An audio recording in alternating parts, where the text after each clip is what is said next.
Hello and welcome back. You guys have been asking for a video on how to start a game with EU5. This is going to be that video, but this is going to be the short version. There will be a long version down in the description below. We are going to gloss over a lot of things.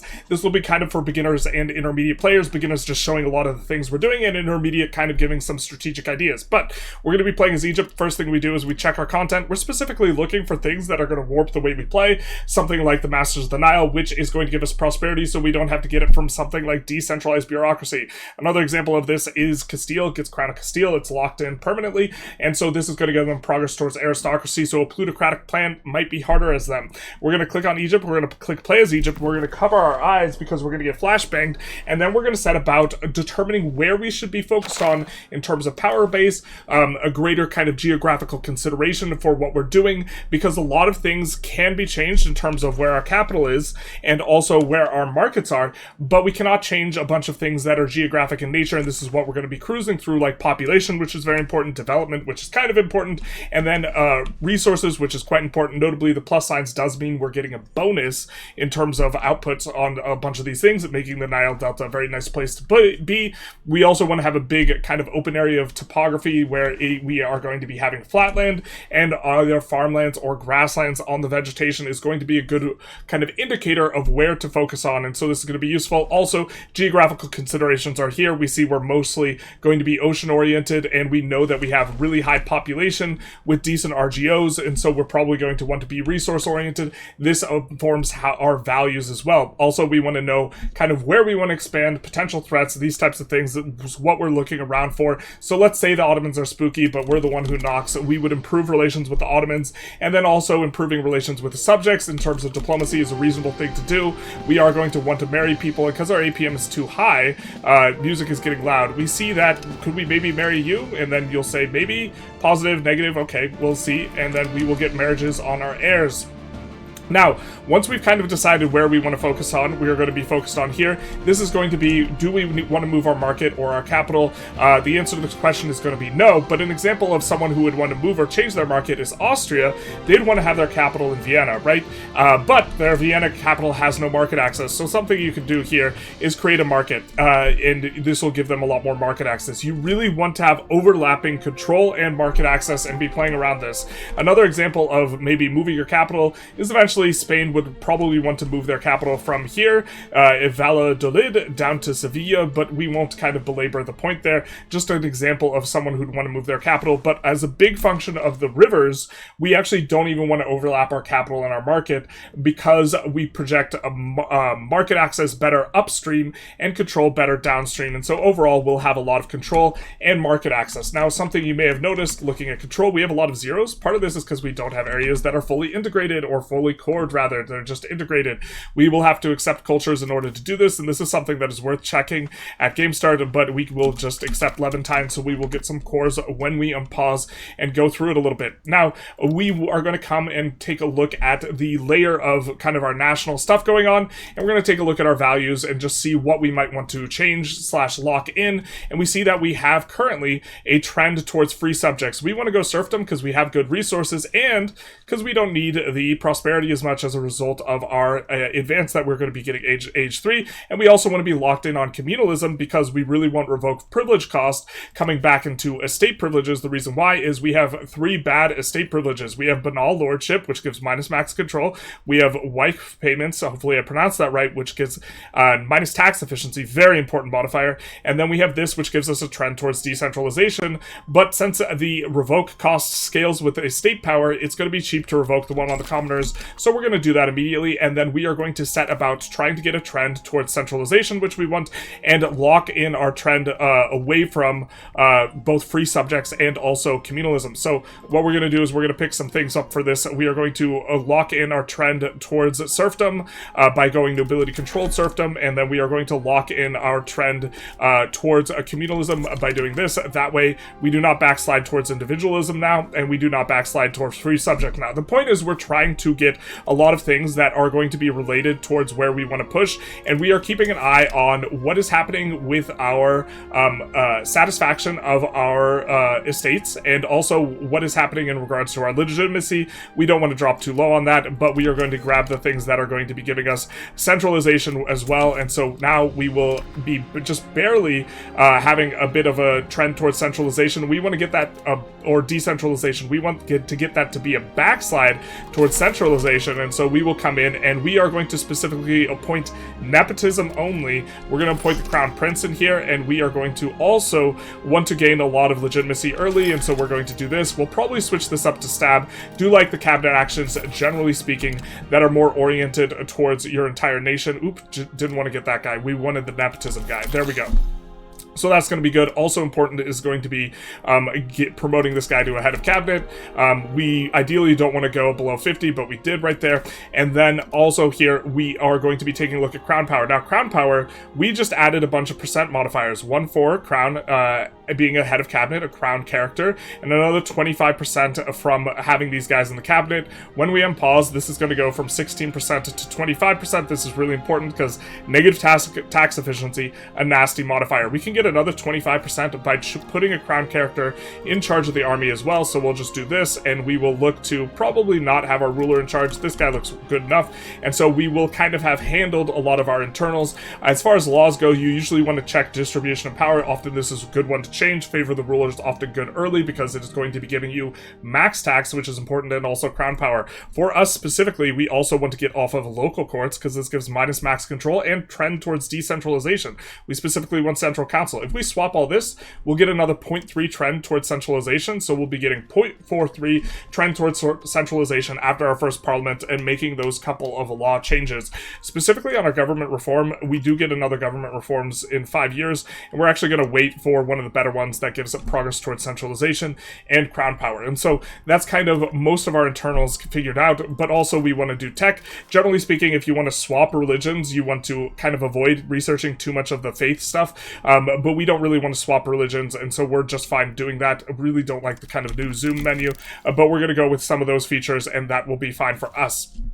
Not too crazy. It's important to kind of check some of these, but we already did a marriage, that's fine. And possible rivals, we actually want the progress towards conciliatory right now, so that's all kind of fine. And now we're going to get to our spend down. Now, we know we want to focus in this region, so we're going to be primarily focused on the Alexandria market, not the Damascus market. And there's going to be 5 goods that you want to check.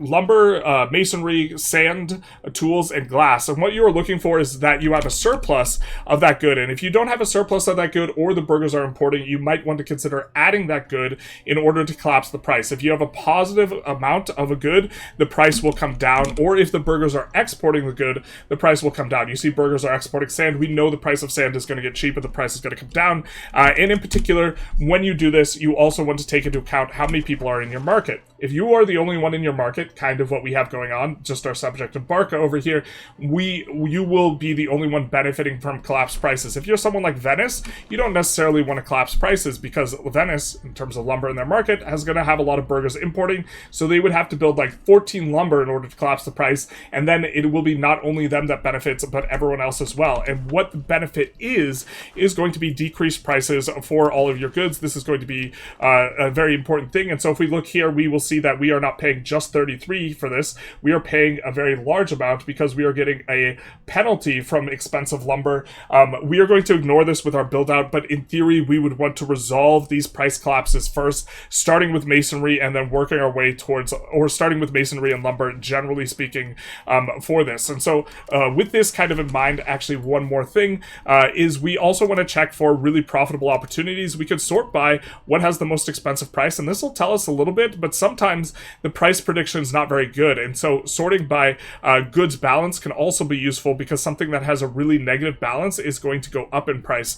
And we know that something that has a high base price is going to be fine cloth, a base price of 6, current price of 3, but it has a negative balance of -8. This is going to be our kind of money thing that we are going to be getting in addition to our price collapse. And then also what we could do if we are looking to build stuff, we generally want to use the RGO builders specifically rather than this UI where we're coming through here and we're looking at all this, because look, radically different price amounts we're adding to the tax base here. But with the RGO builder, if we sort by this, we will have it sorted by the amount we are making. Everything that's kind of high we will be building. We wouldn't be building it right now because it is taking lumber, and so we're spending 55 instead of 33 on it, but we'll just do it just to be instructive. And then also what we're going to want to do is we are going to want to build masons. We want to specifically build our buildings that use inputs in locations or in provinces, in this case this clay province, in provinces that have the inputs. Masonry uses clay as an input, so we're just going to build our masonry here. We're trying to collapse the price of masonry, and we would do the same for lumber, specifically building in places where we are not building the masonry. Ideally, we could add glass in Alexandria here because there is sand in there, and we could add some tools as well over here, but we won't kind of slot those in. For profit type of stuff, we will also add for the consumer goods, the textiles. We'll add a bunch here. Another thing that would have a good opportunity based on the prices we have would be this. And the reason we're spreading stuff out, generally speaking, is because early game, the thing that is going to throttle you is going to be qualifications. And so spreading stuff out can be useful to make use of a lot of kind of exterior urban positions. We know we want to build in this circle because this is where we have overlapping control and market access, but we can build over in the edges, marketplaces, which is going to be relatively good as well. The reason being is they don't care about control or market access, and by doing this we can make use of the qualifications that we are earning here and still maintain and kind of push up these qualifications because we're gaining 8 and we free up the new ability to get those. It's going to be a little bit less important for someone like Egypt because we have really, really nice urban areas, but for someone like Poland, who only has 2 urban areas, building marketplaces here is going to be very useful up in the north. Alright, so for our balance, we're going to want to work towards several things. One, having as much tax efficiency as possible. Normally we'd wait for our legitimacy to come up a little bit, but there is a very important privilege for this in the burghers all the way at the bottom, the treasury rights, which is going to give a bit more tax efficiency. Also, we have a bunch of additional expenses, and this is something that's kind of a key feature of the Mamluks. We want to get a lot of these additional expenses down, so checking these to see what's going on can be valuable. So we see the buildings of Egypt, we see the Mamluk barracks are extremely expensive. We would want to keep 1 or 2 alive, but what we're going to do here is we're going to just come into list format and we're going to close the building. Also, useful for collapsing the price of wood, which is going to be a pain point for us, we can close the Carpenters Guilds. We can close also the granaries to help with masonry, but masonry won't be too big an issue for us, and so that's going to decrease this cost by about 24, helping out our balance. And then also we want to decrease fort maintenance, but honestly what you want to do on almost all starts is delete every single fort that is not in the capital. We're just going to delete 1 here, that way we don't have to do that much clicking through. But you would want to delete every single fort.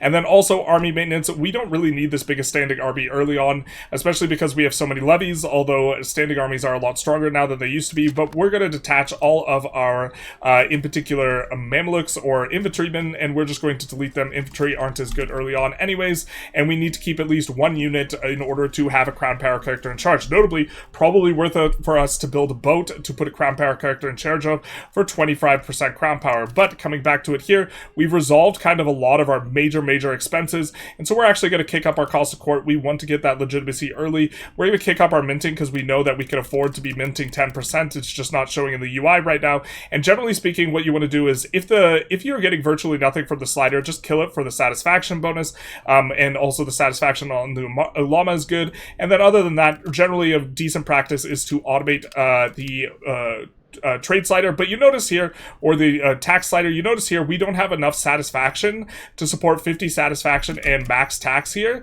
And so what we would want to do is give out more estate privileges so that we can tax our estates to the absolute max. You want to achieve as much max tax as you can on the estates, to kill sliders as much as you can, and also improve tax efficiency as much as you can, all in concert in order to have the best amount of balance possible. With that said, we are about ready for an unpause, a little bit sloppy, but good enough to be illustrative, and there's going to be 3 things that happen when we unpause and we take the monthly tick that are worth noting. One is we are going to get a bunch of cores in the areas where we had accepted the pops, and this is going to be a key feature because core territory is going to give 20 max control instead of 5.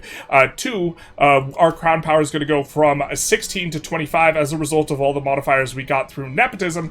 And 3, finally, we are also going to have a nice positive budget. Not as positive as I would have anticipated, but that's because trade income is a little bit low on this patch. And so, because we did kill the Diplo slider, which we had meant to do. And so we have a decent looking budget here. If we were a little bit more precise, it would be a little bit better, but this is kind of the way that we want to be approaching it. Anyways, I hope you enjoyed this video. If you did, feel free to do the YouTube algorithm stuff. There will be a longer, more explanatory version below. And other than that, have a good one. Bye-bye now.